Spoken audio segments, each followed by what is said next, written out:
Hyderabad metro MD పదవీ కాలాన్ని ప్రభుత్వం పొడిగించింది. మరో ఏడాది పాటు ఎన్వీఎస్ రెడ్డి మెట్రో ఎండీగా కొనసాగుతారు. ఈ మేరకు ప్రభుత్వం ఉత్తర్వులు జారీ చేసింది. ఇటీవల రిటైర్ అయి వివిధ శాఖల్లో పనిచేస్తోన్న అధికారులను విధుల నుంచి తప్పించాలని సీఎస్ ఆదేశించారు. ఈ మేరకు మున్సిపల్ శాఖ నుంచి ఎన్వీఎస్ రెడ్డిని తొలగిస్తూ ఆదేశాలు వచ్చాయి. అయితే మెట్రో సెకండ్ ఫేజ్ పనుల్లో ఎన్వీఎస్ కీలకంగా వ్యవహరిస్తుండటంతో ఆయన సేవలను వినియోగించుకోవాలనే ఉద్దేశంతో ప్రభుత్వం మరోసారి పదవీ కాలాన్ని పొడిగించింది.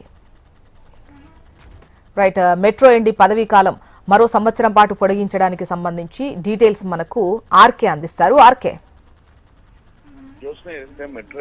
మెట్రోలో చాలా కీలకంగా వ్యవహరిస్తున్న మెట్రో ఎండీకి సంబంధించిన పదవీ కాలాన్ని మరో సంవత్సరం పాటు పొడిగించడం జరిగింది. ఇటీవల ఎవరైతే అన్ని ప్రభుత్వ విభాగాల్లో కూడా గత కొన్నేళ్లుగా కూడా రిటైర్ అయినా కూడా ఉన్న వాళ్ళకి సంబంధించి వాళ్ళందరినీ కూడా రిమూవల్ చేస్తూ ప్రభుత్వం ఉత్తర్వులు జారీ చేయడం జరిగింది. అయితే కొన్ని కీలక విభాగాల్లోని అధికారులను మాత్రం మళ్ళీ యథావిధిగా వాళ్ళ స్థానాల్లో ఉంచుతూ ఇటీవల దీనికి సంబంధించి ఉత్తర్వులు అయితే ఇవ్వడం జరిగింది. దీనికి సంబంధించి నిన్న రాత్రి సమయంలో ఈ ఉత్తర్వులను అయితే ఇవ్వడం జరిగింది. మరొక సంవత్సరం పాటు కూడా ఎన్వీఎస్ రెడ్డి మెట్రో ఎండీగానే కొనసాగుతున్నట్టు కూడా ఆయన అందులో చాలా స్పష్టంగా పేర్కొనడం జరిగింది. వాస్తవానికి 2016లోనే మెట్రో ఎండీగా ఎన్వీఎస్ రెడ్డి రిటైర్డ్ అవ్వడం జరిగింది. కానీ ఆ సమయంలో మెట్రోకి సంబంధించి మొదటి ఫేజ్ చాలా కీలకంగా ఉంది. ఆ సమయంలో రిటైర్డ్ అయితే ఇబ్బందులు తలెత్తాయంటూ కూడా అప్పటి ప్రభుత్వం ఆయన్ని కొనసాగిస్తూ రావడం జరిగింది. ఆ తర్వాత రెండవ దశకు వచ్చేసరికి అంటే ఇప్పుడు దాదాపుగా 76 కిలోమీటర్లకు సంబంధించిన మెట్రో ఏదైతుందో ఆ మెట్రోకి సంబంధించిన డిపిఆర్లు అన్నింటినీ కూడా సిద్ధం చేయడం జరిగింది. అలాగే నార్త్ కు సంబంధించి ఏదైతే